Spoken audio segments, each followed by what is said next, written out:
Happy 2025, everyone. I am so excited to be back doing a Planet Among the Stars updates again. And thank you to those of you who reached out to me during my hiatus this last month, asking when a new video would come out and sharing how supportive these analyses are to you. That honestly means so much to me. I make these in the hopes that they serve you and provide clarity and empowerment in your life and evolution. But sometimes I feel like I'm just talking into the void. So it is always great to hear that y'all find this helpful.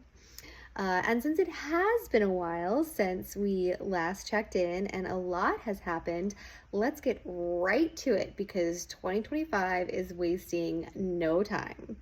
This Monday, January 13th, we have our first full moon of the year, the full moon in Cancer.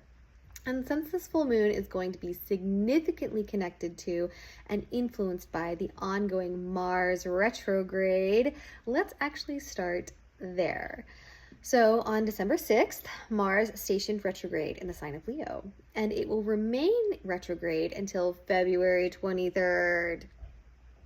Mars is the slowest moving of the inner planets, and even though it does not retrograde often, when it does, it really does. I find that Mars retrograde is one of the most overlooked and yet most influential of the retrogrades. Everyone tends to focus on Mercury retrograde because Mercury is like our navigation system and logic board. But Mars is our drive, our gas in the tank. I think a lot of people look at Mars energy and only consider its lower expressions, aggression, belligerence, cruelty, god of war, right? However, Mars energy is so much more than that. It is the force that keeps us moving forward in our lives. It is our passion and our vitality.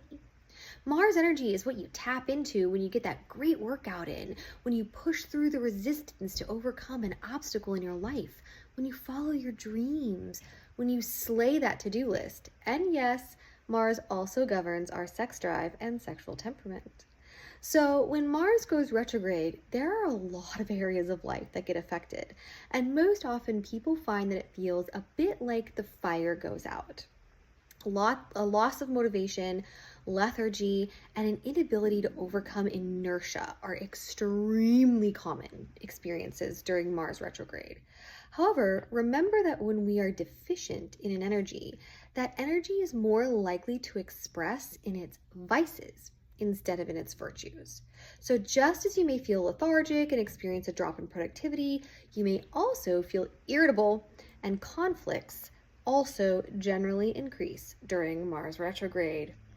Like all retrogrades, this one is felt most intensely at the beginning, the end, and at certain points along the way when interactions with other planets or sign transitions amplify the energy again.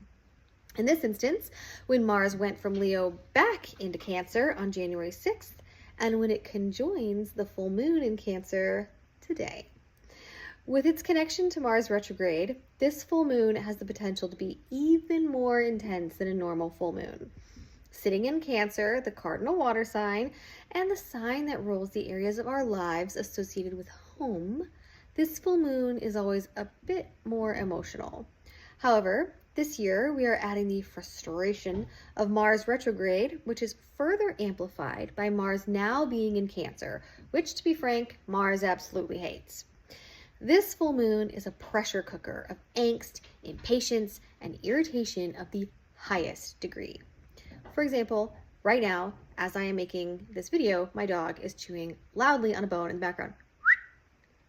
Shh. Thank you. And if there are any emotions you've been trying to ignore, they are going to come out.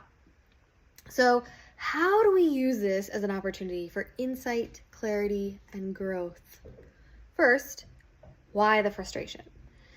Mars is the planet of forward motion, and right now, progress and productivity are a challenge. This full moon is illuminating the deepest desires of your heart, your home. Not just your physical home and family. Cancer is about more than just that superficial layer of understanding of home. Cancer is about your energetic and spiritual home as well.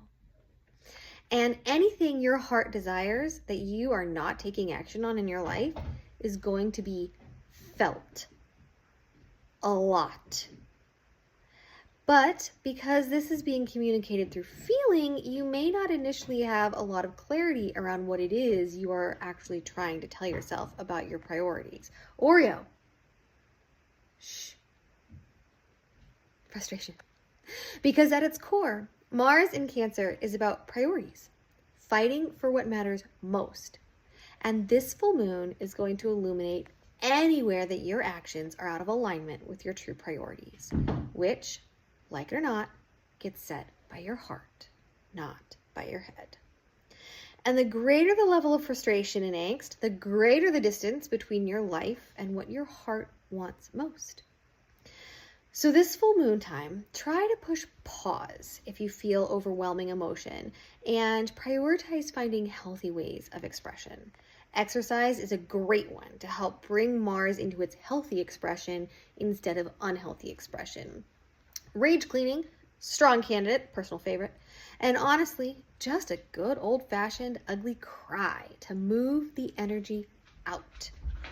And in addition to this, meditation is going to be your best friend, because not only will it help give you distance from the crunch and emotional volume, it will also give you the mental clarity to help you understand what your emotions are trying to tell you. Because remember, emotions are communication from you to you. And the more disconnected you are from them, the more disconnected you are from yourself. And so, what a wonderful coincidence that my weekly max meditations start again this week with the first meditation of the winter session, now on Tuesdays at 6 p.m. Central Time, in person and online. This week's meditation is curated to support you with navigating this moon's rough waters and help you get the higher perspective on what messages you are needing to receive. I hope to see you there.